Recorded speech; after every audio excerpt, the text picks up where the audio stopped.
NEET paper leak मामले में supreme court ने मंगलवार यानी 23 जुलाई को फैसला सुनाते हुए कहा कि नीट का पेपर दोबारा नहीं होगा। फैसला पढ़ने के दौरान सीजेआई डीवाई चंद्रचूड़ ने कहा कि केंद्र सरकार एनटीए ने अपनी बातें रखी। सीबीआई के एडिशनल डायरेक्टर ने भी कोर्ट की सहायता की।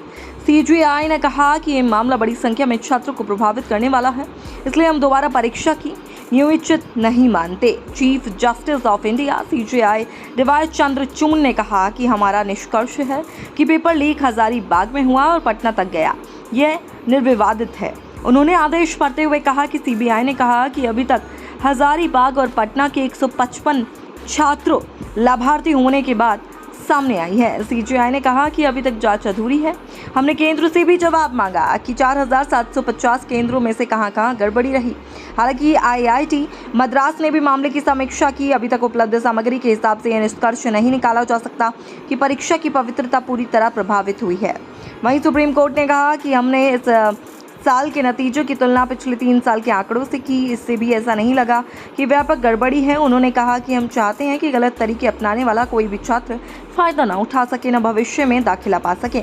उन्होंने कहा कि हम मानते हैं कि दोबारा परीक्षा का 20 लाख से ज़्यादा छात्रों पर इस पर असर पड़ेगा। वहीं अकादमिक सत्र गड़बड़ हो जाएगा, पढ़ाई में देरी होगी, इसलिए हम दोबारा परीक्षा को नियोजित नहीं मानते। 18 जुलाई 2024 को मामले की सुनवाई के दौरान सुप्रीम कोर्ट के Chief Justice DY Chandrachud, Justice JB Pardiwala और जस्टिस मनोज मिश्रा की पीठ ने एनटीए को दोपहर 12 बजे तक ऑनलाइन रिजल्ट जारी करने के आदेश दिए। परीक्षा की पारदर्शिता को लेकर कोर्ट ने एनटीए को नीट यूजी परीक्षा में स्टूडेंट्स द्वारा प्राप्त नंबरों को सार्वजनिक करने का निर्देश भी दिया। साथ ही कहा कि स्टूडेंट्स की पहचान गोपनीय रखी जाए। केंद्र बदलने के मामले में सीजेआई डीवाई चंद्रचूड़ ने एनटीए से पूछा कि क्या उसके पास कोई डेटा है जिससे पता चले कि 1,08,000 स्टूडेंट्स ने अपना केंद्र बदला है।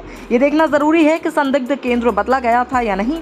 एनटीए ने जवाब दिया कि परीक्षा से 2 दिन पहले ही केंद्र आवंटित किया जाता है, इसलिए इस बारे में किसी को कुछ पता नहीं है। 100 न्यूज़ की रिपोर्ट।